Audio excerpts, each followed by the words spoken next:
Non, non, ça ne m'intéresse pas. J'essaie d'équilibrer. C'est difficile d'équilibrer, de donner, de recevoir, et d'équilibrer. C'est très difficile, je pense que ça vaut la peine. Ça prend de l'énergie. Je pense que ça vaut la peine. Et après, on peut être dans la passion, dans l'intensité, pardon, un artiste, et dans la passion, l'intensité pour un art. Ça peut être un peintre, un musicien. Il est dans son art. Mais l'artiste, c'est difficile à vivre. Et l'artiste, peut-être si vous avez des gens autour de vous qui sont artistes, ou vous-même être artiste, ça peut brouiller autrui et son entourage. Je le pense sincèrement, moi je le dis avec des personnes de ma famille qui sont dans la passion. Je les aime, mais je sais que ça brûle. Et ils se brûlent.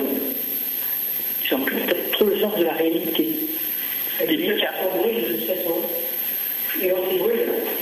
Après, un artiste, même s'il fait payer cher de son art, il met des choses dedans, il met de lui, il met de sa vie, il met de son âme, il met de son esprit, il s'implique dedans. Et c'est unique, une œuvre d'art est unique, une sculpture est unique, une peinture est unique, un livre est unique. Voilà, donc effectivement, je pense que ça vaut une musique, ça paraît un danseur de chorégraphie. Une personne est unique, oui. Voilà.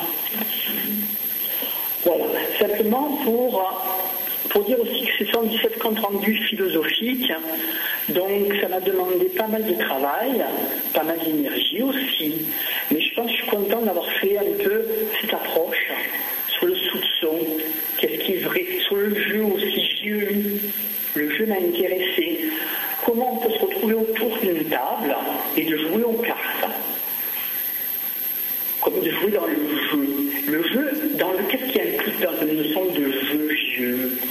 Ça implique une mise, mais auparavant un objectif, quelque chose à gagner.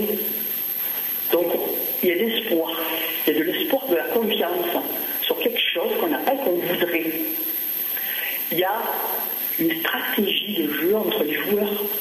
Il y a aussi de la connaissance entre tous les joueurs, les uns par rapport aux autres. C'est très intéressant. C'est pas uniquement de miser quelque chose. À un moment donné, on peut dire je passe mon tour.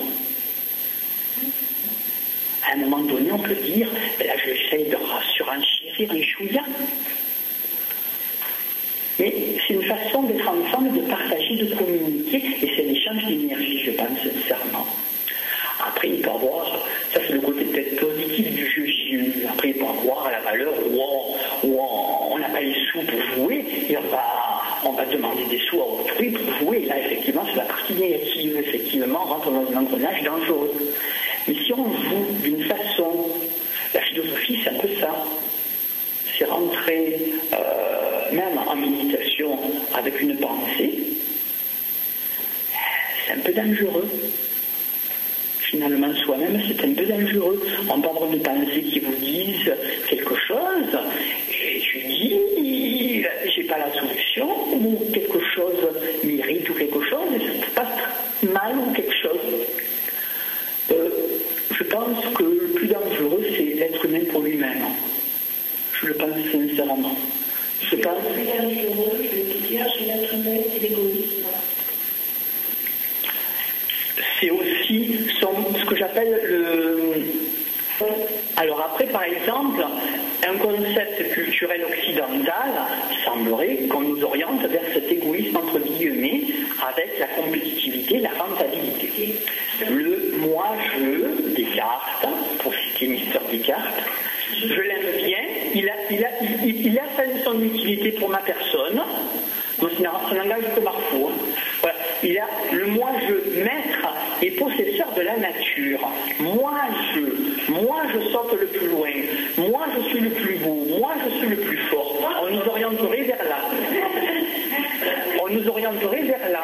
Alors effectivement, il y a d'autres cultures, par exemple, où certaines cultures juives, entre autres, comme en disant des écrits de Lévinas, où on met en priorité autrui. Autrui prioritaire. Et après, je découle, personnellement, par rapport à autrui, je découle après en secondo. Ça peut être aussi des cultures asiatiques.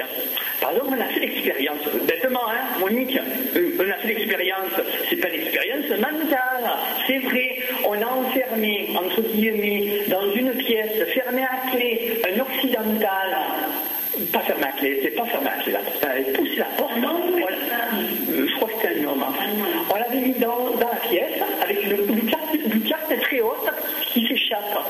On l'a laissé dedans, elle a dit, il faut que tu t'échappes de cette pièce.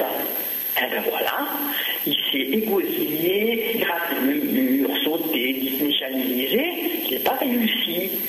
L'asiatique, on en a mis un, il réfléchit 2 secondes, il est allé chercher une dizaine de ses copains, ils ont fait la pyramide, il est sorti par la fenêtre. Et ben on n'a pas tous la même culture. Ben, voilà. Par exemple, au Pérou, on a le Rubik's Cube, c'est très ancien ça, le cube de toutes les couleurs.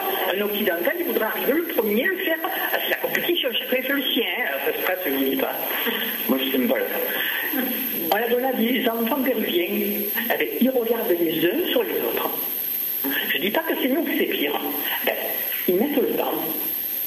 Eh bien, ils sont arrivés tous ensemble à réaliser, à avoir toutes les couleurs sur toutes les facettes, mais tous ensemble, un travail de brainstorming, un travail d'équipe.